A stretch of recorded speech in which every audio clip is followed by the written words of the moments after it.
Hi, this is Movie Minute Recap, and we are starting.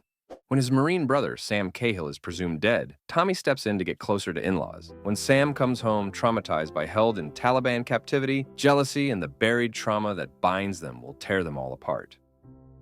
Marine Captain Sam Cahill is getting ready to deploy to Afghanistan in a few days. He's already written a goodbye letter that'll be handed to his wife if he doesn't make it back. Sam's the picture-perfect family man, raising 2 daughters, while his younger brother Tommy couldn't be more different. Tommy just got out of prison after serving time for a bank robbery. At a family dinner, Tommy shows up, and right off the bat, his youngest niece spills the beans to her mom, saying she doesn't like him. The family is celebrating one son coming home while sending the other off. Their father, Hank, is angry at Tommy and keeps comparing him to Sam, who's serving his country instead of breaking the law. Things escalate, and Hank storms out of the house. Before Tommy leaves, he tells Sam to take care of himself in Afghanistan. As Sam prepares to leave, he takes off his wedding ring, and his wife, Grace, hangs it around her neck as a symbol of her loyalty. 5 days later, Sam is riding through the Afghan desert when the helicopter carrying him and his unit gets shot down. Back home, Grace is taking a bath when 2 military officers show up at her door to deliver the devastating news of Sam's death. She's in disbelief, unable to accept that and keep dialing Sam's phone. That same night, a drunk Tommy shows up at Grace's house to return her car. He notices she's extremely upset over something as minor as a broken headlight. That's when Grace finally tells him what happened to his brother. Tommy was the last one to find out about the tragedy since no one could reach him all day. Grace begins preparing her daughters for the funeral, but the girls refuse to wear black dresses. Meanwhile, the military gives Grace Sam's final letter, the one he wrote in case he didn't make it home. After the ceremony, Hank starts drinking, and Tommy tries to take his keys away to keep him from driving drunk. Hank lashes out at Tommy again, but this time Tommy fights back, telling him off for being a lousy father and husband. He also calls Hank out for feeding Sam all that military nonsense. Meanwhile, it turns out that Sam and another soldier, Private Joe, actually survived. The Taliban captured them and threw them into a dark, damp underground prison. At 3 a.m., a drunk Tommy calls Grace, begging for help. He's short $47 to pay his bar tab, and the bartender's threatening to call the cops, which would violate Tommy's parole. Grace, despite everything, has to bail him out in the middle of the night and brings him back to her house. The next morning, Tommy wakes up to the sound of kitchen clatter. The girls are making pancakes, trying to surprise their mom. Hank shows up at Grace's, not expecting to see Tommy there. He apologizes for his behavior the previous night. Tommy admits that Sam was always smarter than him, but Hank tells him that's not true. Tommy just never followed through on anything he started, unlike his brother. In a moment of vulnerability, Tommy says, "I cut my throat to bring him back, Dad." Meanwhile, back in Afghanistan, a helicopter flies over the Taliban camp. Sam, sure that a rescue mission is underway, starts pounding at the wooden planks. The Taliban warn him by threatening to shoot, then place a heavy boulder over the boards to keep him from escaping. Tommy remembers his dad's comment about Grace's outdated kitchen and decides to surprise her by starting a renovation, bringing his buddies along without any heads up. Meanwhile, it's been 2 months since Sam was captured in Afghanistan. Sam tries to stay calm, but the other soldier, Joe, is slowly losing his mind. Joe blames Sam for saving him, claiming he's now living in hell.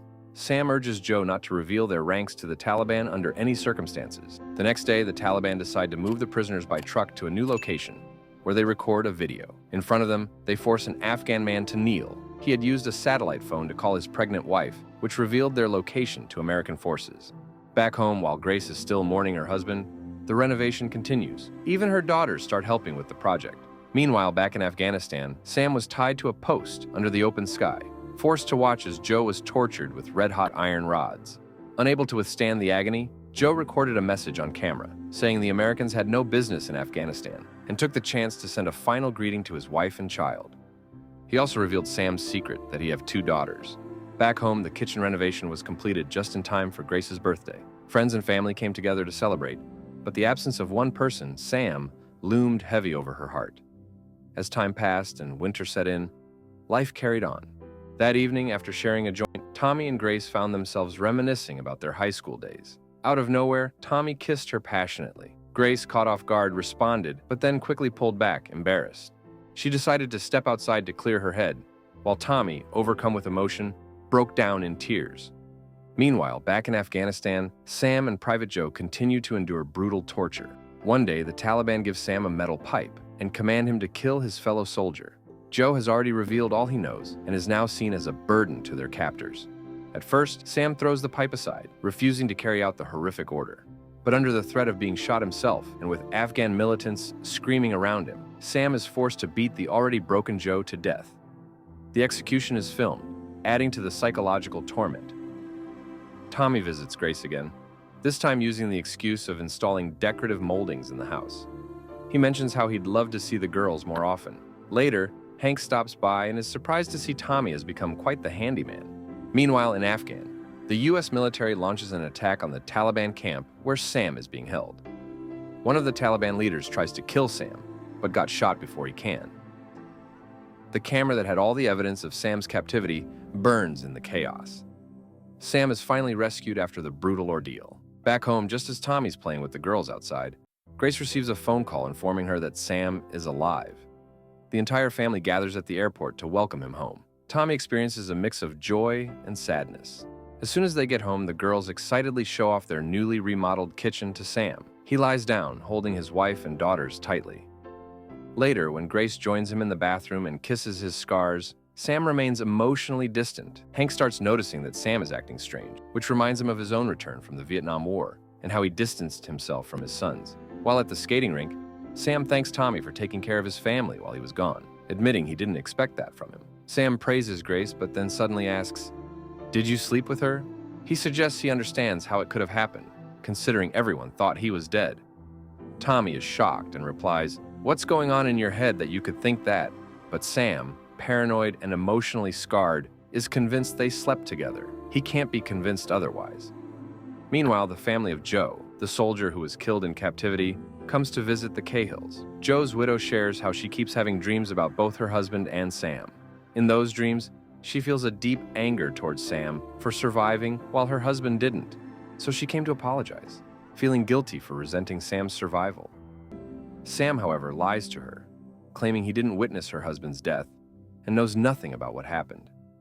That night, Sam has a breakdown, wandering around the house holding a gun and obsessively placing cups on a shelf. The next day, he visits the military base, telling them he wants to go back to Afghanistan, saying he can't handle being home. But for now, he's forced to stay with his family. During a family dinner, the girls are laughing and joking about random things. Suddenly, Sam loses it, unable to understand what's so funny. Grace tries to calm him down, but he storms away from the table. Isabel, sensing something's off, asks when Uncle Tommy's coming back, realizing her father is not himself. Grace, worried, tries to get Sam to open up about what happened to him in Afghanistan, but instead, he's fixated on her and Tommy. He demands to know what happened between them. Grace admits, "We kissed. That's it. Nothing else." "I thought you were dead," Grace says. But Sam is still convinced that she and Tommy slept together. Haunted by his past, Sam visits Joe's grave late at night, overwhelmed with guilt for what he was forced to do.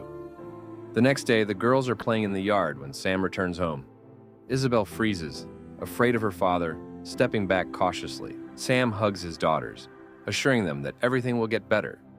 Sam tells Grace he spent the night thinking about his family and feels lucky to be alive. As Maggie's birthday arrives, everyone waits for Tommy to show up. When he does, he brings along Tina, a girl he met just an hour earlier, hoping to lighten the tense mood.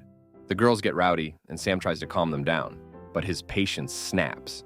Isabel suddenly yells, "Why didn't you stay dead? You're angry because Mom wants to sleep with Uncle Tommy, not you. They're always making out." An unbearable silence fills the room. That night, as Isabel prepares for bed, she tearfully apologizes to her mother, admitting that what she said was a lie. She doesn't believe her mom and Tommy were ever together. She just wishes Tommy were her dad instead. Maggie, the younger sister, chimes in, echoing Isabel's feelings. Meanwhile, Sam sits alone in the living room, asking Grace if the girls prayed before bed.